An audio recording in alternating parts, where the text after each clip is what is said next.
पण विभाग का बदलून दिला हे माझ्या लक्षात आलं नाही. या अर्धा तास चर्चेचं उत्तर सन्माननीय आदिवासी विभागाच्या मंत्र्यांनी द्यावं ही अपेक्षा होती. पण ठीक आहे उदयजी, मी तुमचं उत्तर घेईल. रत्नागिरीचे तुम्ही रत्न आहात. फक्त एवढंच आहे की तुम्ही उत्तर देणार आहे आणि कृती जी आहे ती कृती त्यांच्या विभागाने करावी ही अपेक्षा आहे. अध्यक्ष महाराज, एक पत्र जे मी आता उदय सामंत साहेब आपल्याला देतो. एक महामहिम राधाकृष्णजी जेव्हा होते आपले राज्यपाल तेव्हा हे पत्र 27 जानेवारी 2025 ला दिलं होतं. आणि या विभागाचे जे मंत्री आहे अशोकराव उईके साहेब त्यांनाही 27 जानेवारीला पत्र दिलं होतं. कारण 26 जानेवारीच्या कार्यक्रमात एक गोष्ट लक्षात आली की स्वातंत्र्याचा झेंडा फडकवता फडकवता अजूनही मुंबईमध्ये, पुण्यामध्ये, नागपूरमध्ये, चंद्रपूरमध्ये एक साधा बिल्डर आदिवासी समाजाचा आम्ही निर्माण करू शकलो नाही. एक राष्ट्रपती महोदय दीदी द्रौपदी मुर्मू यांना तिथं बसवलं आणि आदिवासींचा आता उत्थान होतोय, प्रगती होते आहे, या भावनेमध्ये आपण दुर्दैवाने गुंग राहिलो. आणि मग माझ्या मनात विचार आला की आदिवासी उद्योगपती का होऊ नये? उद्योगपती होण्याचा ठेका काही विशिष्ट प्रगत उन्नत समाजांनीच घेतला आहे का? आमदार किंवा मंत्री महोदयाच्या मुलांनीच घेतला आहे का? की आदिवासी तरुणांनी त्यांच्यामध्ये क्षमता कमी नाही, ते प्रामाणिक आहे, ते शूर आहे. मला आठवतं की 1857 मध्ये आमच्या जिल्ह्यातले वीर बाबूराव शेडमाकेजी यांनी इंग्रजांच्या विरुद्ध युद्ध पुकारून एका पिंपळाच्या झाडाखाली त्यांना फाशी देण्यात आली. आता आमची मागणी काय आहे? तुम्ही सक्रिय मंत्री आहात, उत्तम मंत्री आहात, मला आपल्याकडून अपेक्षा आहे जर ते करत नसतील तर तुम्ही करावं. आता एक पोंभुर्णे आला आणि करंजी इथं 2 MIDC आहे. या MIDC मध्ये आज एकही उद्योग नाही. या उद्योगाच्या संदर्भामध्ये एक पहिली गोष्ट तर आपण एक बैठक गावली तर मी डिटेल संकल्पना सांगेल, कारण इथं वेळेच्या अभावी ती संकल्पना मांडता येत नाही. 31 मे 2011 रोजी आपण विदर्भाच्या विकासासाठी, मराठवाड्याच्या विकासासाठी जी समिती नेमली त्या विजय केळकर समितीने सुद्धा सांगितलं की आदिवासी लोकांना रोजगार मिळवून देता यावा यासाठी या जिल्ह्यांमध्ये वन आधारित, कृषी आधारित असे लघु उद्योग, कुटीर उद्योग, हस्तकला उद्योग आणि मध्यम उद्योग निर्माण करावे.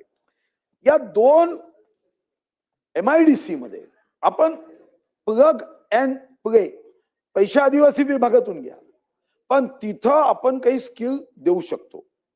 मी आजचे उपमुख्यमंत्री व माजी मुख्यमंत्री एकनाथ शिंदेजींना मनापासून धन्यवाद देऊ.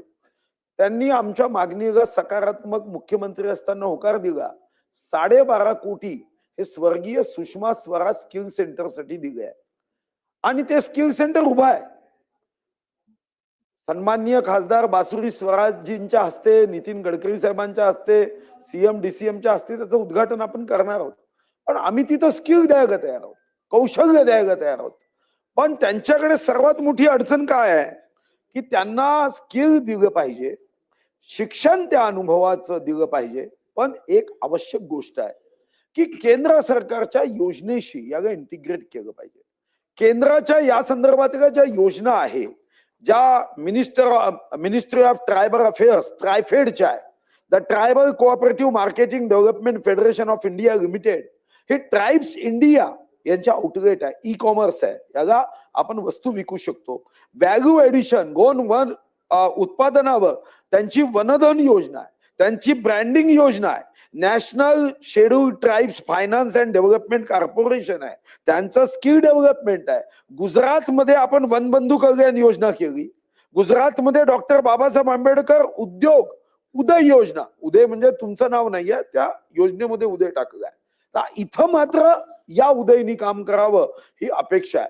आणि त्यासाठी आपल्याला कृषी आधारित, वन आधारित, औषध आधारित, गणवेशचं स्टिचिंग असेल, आता आपल्या माहिती करता सांगतो, हे दुर्दैव आहे, त्याच्याकडे का लक्ष कोणी देत नाही माहित नाही. आदिवासी हॉस्टेलमध्ये महाराष्ट्रात एकच कॉन्ट्रॅक्टर दूध देतो, भाजी देतो, तेवढी योग्यता आदिवासी बंधूंची नाही आहे गाव.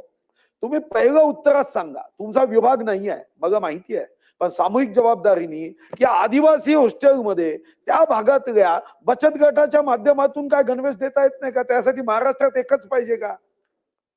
का हिशोब करायला सहजता येते म्हणून, सुलभता येते म्हणून? त्या आदिवासी हॉस्टेलमध्ये, आदिवासी आश्रम शाळेमध्ये का महाराष्ट्रामध्ये एक कॉन्ट्रॅक्टर पाहिजे? बरं, तो तरी कॉन्ट्रॅक्टर मग आदिवासी ठेवा ना, तो प्रगत समाजाचा. मग एक निर्णय तुम्ही आज कमीत कमी करा की आदिवासी विभागामध्ये जेवढ्या वस्तू वापरल्या जातात, वस्तू खरेदी केल्या जातात, त्या आदिवासी 100% संस्थांकडून किंवा आदिवासी व्यक्तींकडूनच घेतल्या जाईल. अन्यथा हे बेगडी प्रेम आदिवासींबद्दलचं आता बंद करा. खूप जागा, हजारो कोटी, आता माझी टोटल मारायची राहिली, पण मला तुम्ही आलात, हजारो कोटी खर्च करूनही अजूनही उन्नत का होत नाहीये? का ते इन्कम टॅक्स पेअर होत नाही? का ते बिल्डर होत नाही? त्यांच्यामध्ये क्षमता कमी नाही आहे. एकलव्याची कथा तर हजारो वर्ष आपण ऐकत आलो आहे की नुसतं फोटा लावला तरी अर्जुनापेक्षा बाण सोडून कुत्र्याचं भुंकणारं तोंड बंद करण्याची क्षमता आहे. मी मिशन शौर्य केलं पालकमंत्री असताना 8 महिन्यात, देशात घडलं नाही, 8 महिन्याच्या ट्रेडिंग मध्ये 17 वर्षाची 18 वर्षाची पोरं एव्हरेस्टवर चढले. आणि आमच्या आदरणीय पंतप्रधान मोदयांनी त्यांच्या भाषणामध्ये त्याचा उल्लेख केला. 15 ऑगस्टच्या लाल किल्ल्याच्या भाषणामध्ये कौतुक केलं. ही शक्ती आदिवासी बंधूंमध्ये आहे. पण त्या संधीचं सोनं करण्यासाठी कदाचित हा ईश्वराचा संकेत असेल की तुम्ही स्वतः उत्तरासाठी आलात, त्या विभागाचे मंत्री आले नाहीत, तुम्ही उत्तरासाठी आलात. आणि यासाठी मग बाजारपेठेपासून कायदेशीर आणि प्रशासकीय मदत, single window system, business training camp, हे आपल्याला चंद्रपूर जिल्ह्यात एक प्रयोग म्हणून करायचा आहे. आता चंद्रपूर जिल्ह्यातच का, तर आमची लोकसंख्या 2011 नुसार 22,04,307 आहे आणि त्याच्यापैकी आदिवासींची लोकसंख्या ही 17.66 आहे, 3,89,441. आणि म्हणून माझी आपल्याला विनंती आहे की राजकारणात तुमचा वेळ किती जाऊ द्या, पण हे सर्व ईश्वरीय पुण्याचं कार्य आहे, जे कदाचित अध्यक्षांच्याच निर्देशानुसार तुम्ही उत्तरासाठी आलात. कारण माझाही अनुभव आहे, खरं तर याचं उत्तर तुम्ही देण्याचं काहीच कारण नाही. फक्त MIDC तुमची आहे एवढाच तो भाग आहे, बाकी काहीच तुमचा भाग नाही आहे. पण तुम्ही उत्तरासाठी आला आहात. MIDCच्या प्रॉफिट मधून काही पैसे, आदिवासी विभागाकडून काही पैसे, आदिवासी काही विभागाकडून पैसे, या संदर्भातली तुम्ही आता उत्तरामध्ये चंद्रपूर जिल्ह्याच्या या 2 MIDC मध्ये प्ले अँड प्लग ही योजना मंजूर करण्यासाठी जो निधी लागेल तो निधी देण्याची घोषणा कृपया करावी. आणि एक विस्तृत बैठक आदिवासी विभागाचे सचिव, उद्योग सचिव आणि आपण घ्यावी. एवढे माझे 2 स्पेसिफिक मागण्या या अर्धा तास चर्चेच्या निमित्ताने आहे. मंत्री महोदय. अध्यक्ष महोदय, सन्माननीय सदस्य सुधीर भाऊंनी आदिवासी विभागाच्या संदर्भामध्ये जो काही मुद्दा मांडला, परंतु त्याच्यामध्ये एक महत्वाची माहिती जी मला सुधीर भाऊंना आणि सभागृहाला द्यायची ती म्हणजे ज्या MIDCचा आपण उल्लेख केला, त्या MIDC मध्ये सुमारे 190 हेक्टर जमीन ॲक्वायर करण्याचा आम्ही निर्णय घेतला होता. परंतु नंतर तिथे विरोध झाल्यामुळं आता सध्या आमच्याकडे 22.35 हेक्टर जमीन ही आमच्या ताब्यामध्ये आहे आणि ती 73 हेक्टर पर्यंत जाणार आहे. परंतु सुधीर भाऊंनी सांगितलेली सूचना ही अतिशय महत्वाची आहे. सुधीर भाऊ, मला सांगताना आनंद आहे की नाशिकमध्ये अशाच पद्धतीचा एक प्रश्न निर्माण झाला आणि देशातलं पहिलं ट्रायबल क्लस्टर आपण नाशिकला केलं. त्याच्यामध्ये MIDC आणि आदिवासीची मॅचिंग ग्रँड असं धरून आपण त्या ठिकाणी ते प्लग अँड प्लेचा कार्यक्रम घेतला आणि तो यशस्वीरित्या आता आपण सुरू करतोय. त्याच पद्धतीनं ज्या पद्धतीनं सुधीर भाऊंनी इथं मागणी केलेली आहे की आदिवासी समाजातील तरुण तरुणींना ट्रेनिंग देऊन तिथं प्लग अँड प्ले सारखी योजना जर सुरू करायची असेल तर सुधीर भाऊ 100% त्याचा सकारात्मक विचार केला जाईल. आणि नुसता सकारात्मक विचार केला जाणार नाही तर आवश्यकतेनुसार प्लग अँड प्लेचे जे काही इन्फ्रास्ट्रक्चर तयार करायला लागतात ती देखील MIDC मार्फत तयार करून देण्यात येतील आणि एक वेगळा अभिनव उपक्रम आदिवासी बंधू भगिनींसाठी त्या भागामध्ये सुरू करण्यात येईल. चला, सुधीर भाऊंनी जी बैठकीचं मागणी केलेली आहे त्या बैठकीचं आयोजन देखील करण्यात येईल. चला, शासकीय विधेयक खंडेशा विचार व संमत करणे सन 2025 चे विधानसभा विधेयक क्रमांक